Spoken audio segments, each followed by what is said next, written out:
Yeah, it's weird. It's weird that it's only getting stuck going one way, but not the other. These. Look at this piece of shit. And I mean the person, not the car.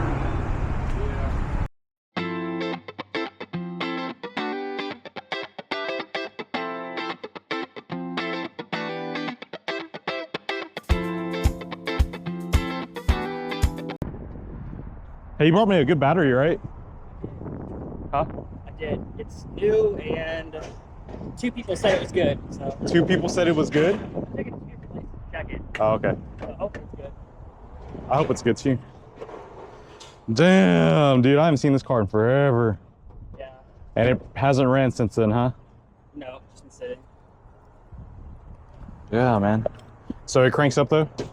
It like starts to crank, it just won't go. And the crank feels weak, even though that's why I thought the battery was bad. Okay. But I don't know, dude. Okay. I just need to get running so I can put it up. Yeah. Get rid of it, I guess. What a shame. I know every time I sit in it, I like start to regret it. This thing sat for so long that there's animals living inside of it. So we're working on the Cressida that got dropped off a few weeks ago. And he's got a battery in the trunk that's good, but it's still slow cranking. So I've got my jump box hooked up to the alternator, and we know it's working because it's reading voltage here. So I'm going to turn this on and we're going to try to crank it over. Now keep in mind that the battery in the trunk is in fact hooked up, and let's see if it's still got a slow crank. If it does, we've got a problem. Yeah, that's not a good look. That's not a good look at all. This car sat for a really long time, and I don't know if that's got anything to do with it, but definitely not a good look. So at this point, what we're gonna do now is we're gonna take off this jump box, and I'm actually just gonna rotate the motor by hand. All right, so I got my 22 mil down there, and it's not a good look because the motor's not going. So something is definitely going on. I mean, just to give you an idea how long this car sat, we got bugs making their way into this car, but that would explain why it's hard as hell to crank.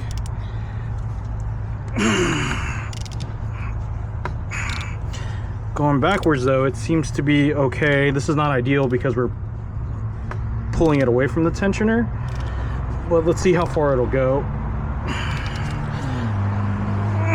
Now it's starting to get stuck. Okay, all right, okay. So it's, I mean, it's moving a good bit. I keep running into this damn hose clamp. So let's try that again. Ooh, all right.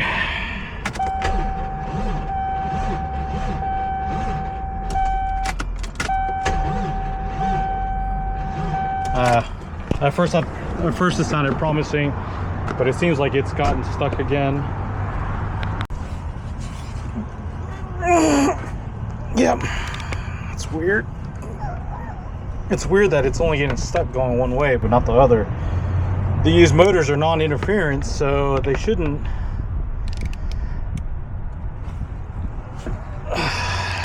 be doing any of this. But it's weird because I can rotate this counterclockwise.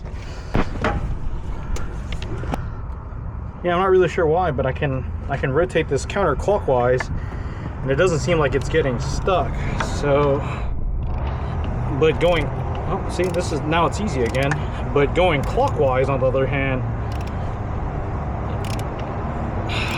I'm pretty sure I've already made it through a rotation.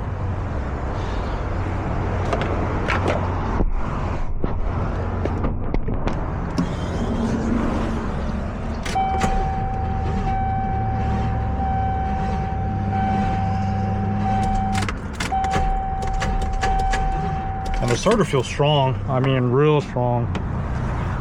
So, like the starter, when I go to engage it, I can feel the whole car shifting around. Just to give you an, ooh, and that ground wire is extremely hot. So there's that. Damn, that shit was. All right, so we got the plugs and wires out of this guy. We're gonna take a look with the borescope to see how bad these cylinders are. So hopefully it's nothing too crazy. So let's take a gander at this and hope for the best. So on initial inspection, the bore actually looks okay. Nothing seems out of place in terms of the bore goes. But as you guys saw last time, when I went to go crank it or turn it by hand, it would just come to a stop. So I'm gonna try to crank it again and see how it goes. Here, it's already recording. Yep.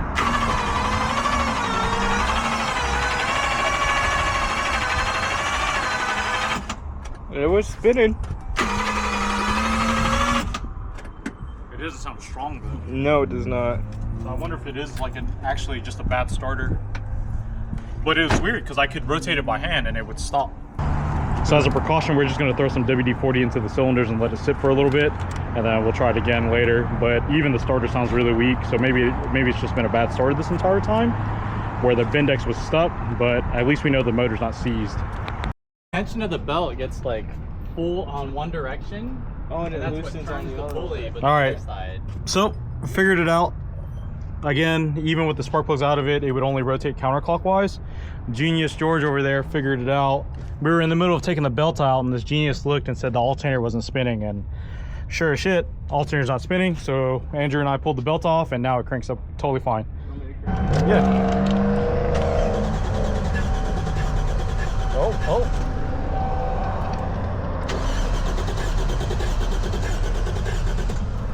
Hey, we got fuel pressure? That little gauge right there? It's at 0. Where's that right now? 0. Okay, so fuel pressure's not going up, but we do have RPM down there. So ECU's working, it's just not making anything for power. It's not getting any fuel. George checked up front and we just don't have fuel pressure. But there's something goofy here with the fuel relay because there's a circuit breaker in here. And then this relay has just been cut. So I'm not sure what's going on here or why that is, but there's something definitely amiss here in terms of fuel pump wiring. So we're gonna hit it with some carb cleaner here and see if it'll start. It's getting hot in here. Key it on.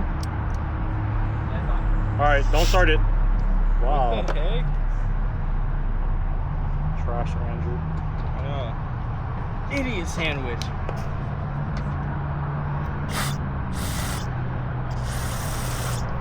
All right, see if it starts. Nope. Go ahead and start real quick. All right.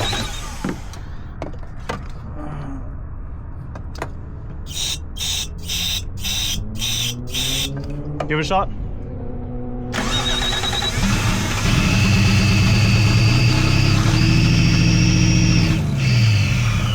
All right, fuel pressure didn't come up at all, so it definitely still runs. It just doesn't have any fuel pressure. So let's hit it. No, I ain't got to. We just know that it runs. All right, give it another shot.